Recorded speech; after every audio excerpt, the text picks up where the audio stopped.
Je suis venu réveiller le lion qui dort en toi. Pour te dire que c'est encore possible de changer les choses. Il y a des situations qui durent depuis trop longtemps dans nos vies. Tu sais, ça emmène au découragement. Je suis venu pour ce cas-là. Je suis venu pour cette situation-là. Pour te dire que Dieu est capable d'agir dans cette épreuve-là. Est-ce que tu sais qu'avec Dieu, tu ne peux pas monter à un niveau si tu n'affrontes pas l'épreuve? L'épreuve va t'attendre. Même si tu la contournes, elle va t'attendre. Même si tu te détournes, elle va t'attendre.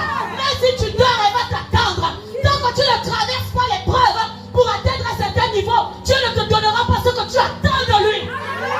Alléluia. Est-ce qu'on peut acclamer pour miracle, s'il vous plaît? Quand tu fais bien de te tenir debout. Il y a que celui qui a compris, il peut se tenir debout pour acclamer pour miracle. Amen. Est-ce que vous me permettez de chanter un petit cantique? Un tout petit cantique. Alléluia. Je crois que les musiciens connaissent le chant. Il n'est pas compliqué. Il dit...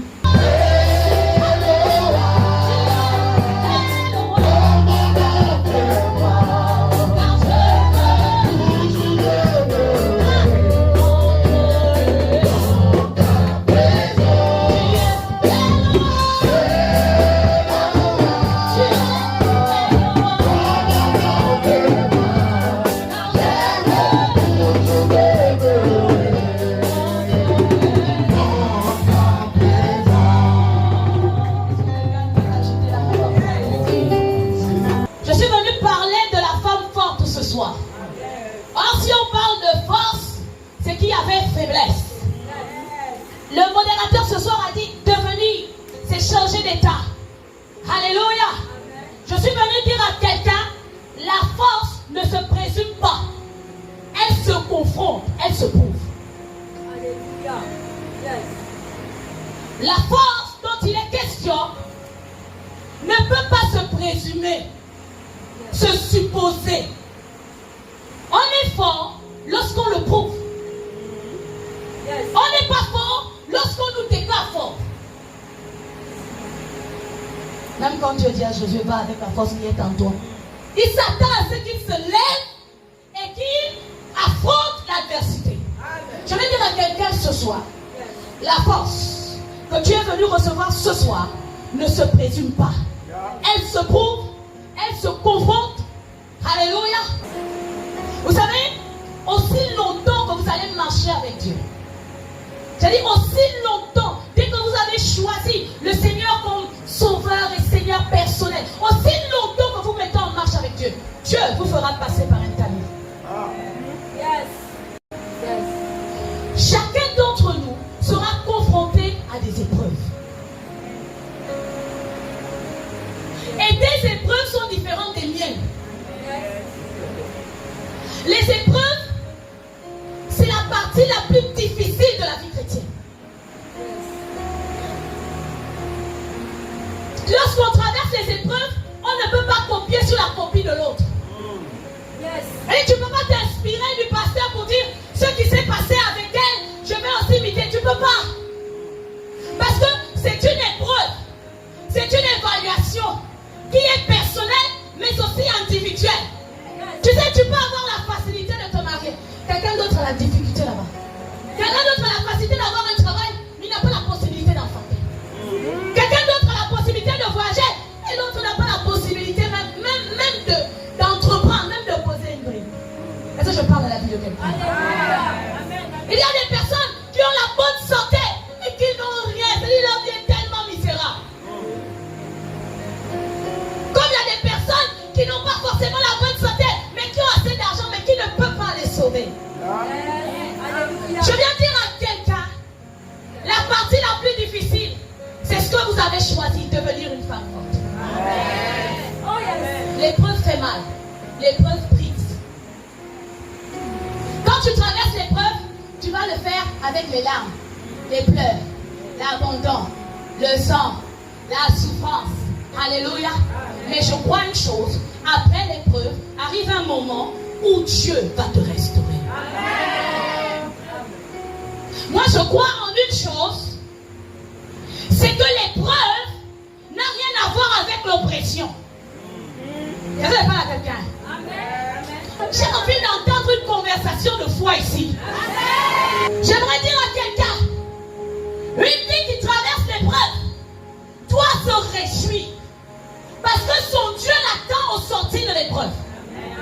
L'épreuve ne dure pas toute une vie. J'aimerais que tu commences à examiner ta vie. J'aimerais que tu commences à examiner ta marche avec Dieu. J'aimerais que tu commences à examiner d'où tu viens avec Dieu. Parce que ce soir, je suis venu pour les personnes qui traversent des épreuves. Mais je vais aider quelqu'un qui traverse l'oppression. Parce que j'ai la permission de chasser les démons.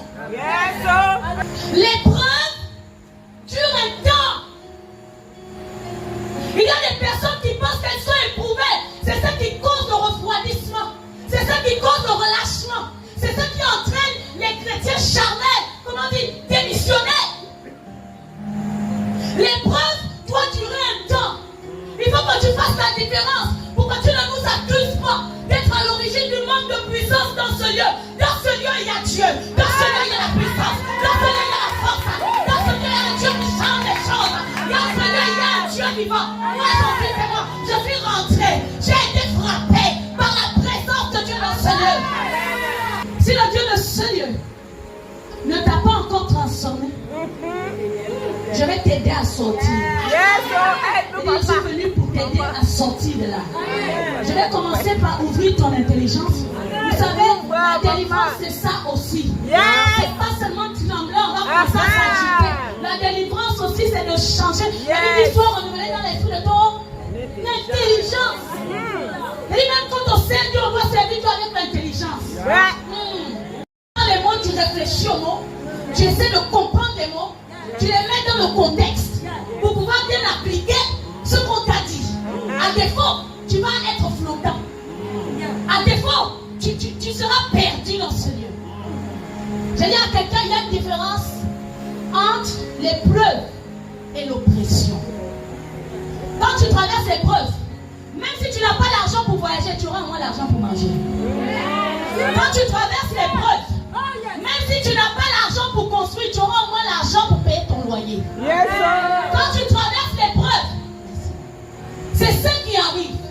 Mais quand tu es dans l'oppression satanique, bien aimé, même pour manger, tu deviens pire, misérable. Ta condition va en s'empirant. Si Dieu te fait rentrer dans la grotte, dans la fosse au lion, c'est qu'il a enlevé les dents. Il a enlevé la férocité du lion. Amen. Une situation qui te fait demeurer dans cet état ne peut pas venir de notre Dieu. Ce soir, je suis venu dire à quelqu'un que même si tu sens que c'est difficile, sache une chose, Dieu ne t'a pas abandonné.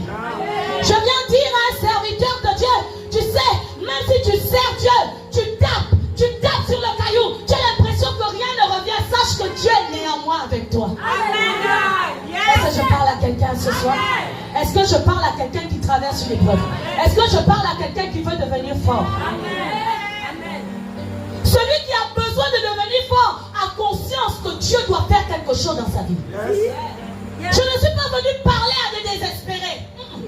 Je ne suis pas venu parler à des bras cassés. Je suis venu réveiller le lion qui dort en toi pour te dire que c'est encore possible de changer les choses. Il y a des situations qui durent depuis trop longtemps dans nos vies. Tu sais, ça emmène au découragement. Je suis venu pour ce cas-là. Je suis venu pour cette situation-là. Pour te dire que Dieu est capable d'agir dans cette épreuve-là. Est-ce que tu sais qu'avec Dieu, tu ne peux pas monter un niveau si tu n'affrontes pas l'épreuve? L'épreuve va t'attendre. Même si tu la contournes, elle va t'attendre. Même si tu te détournes, elle va t'attendre. Même si tu dors, elle va t'attendre. Tant que tu ne traverses pas l'épreuve pour atteindre un certain niveau, Dieu ne te donnera pas ce que tu attends de lui. Il y a des choses qui sont cachées, retenues dans nos vies, pas à cause de la sorcellerie, mais parce qu'on n'a pas accepté l'épreuve. Il y a des épreuves qui cachent la bénédiction. Il y a des épreuves qui n'attendent que le courage. Il y a des situations qui n'attendent que le courage. Il y a des situations qui n'attendent qu'une décision.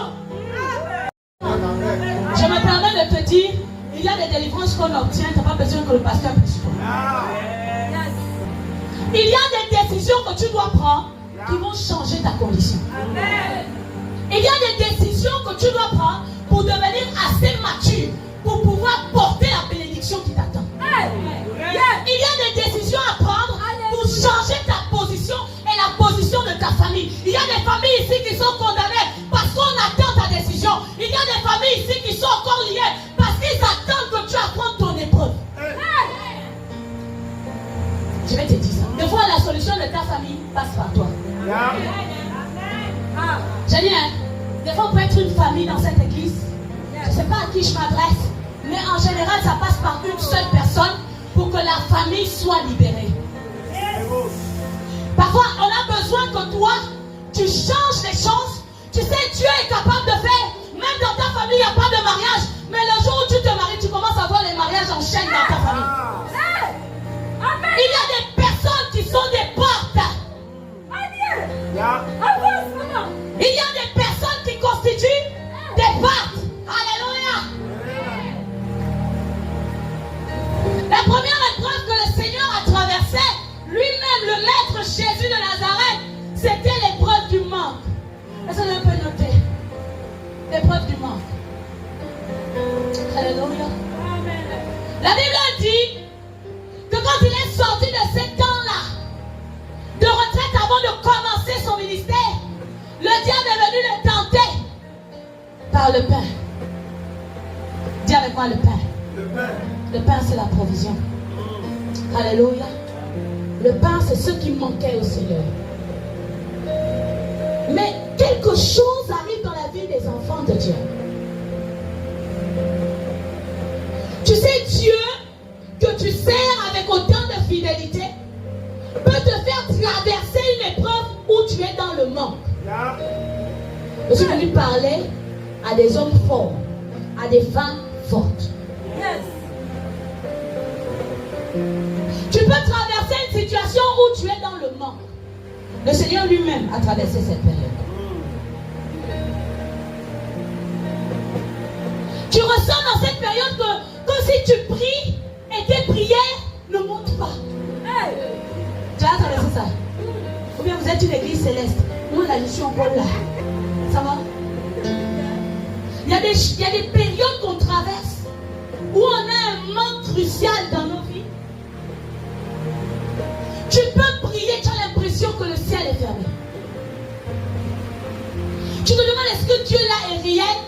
Et c'est à cette étape que les plus faibles nous abandonnent. Les plus faibles rétrogradent. Ceux qui n'ont pas compris, ils acceptent de demander à Dieu, transforme le caillou en pain. Jésus a dit non. Tu sais, tu peux traverser cette phase, même quand tu fais du bien à quelqu'un, mais il n'y a pas le bien en retour. Elle a connu ça. Tu fais du bien aux gens, mais les gens ne te rendent pas le bien. Pire encore les pasteurs, tu t'investis en pasteur Anne. Dans la vie de quelqu'un, prier. Elle vient te donner le témoignage de l'offrande qu'elle a donnée chez le pasteur Simon.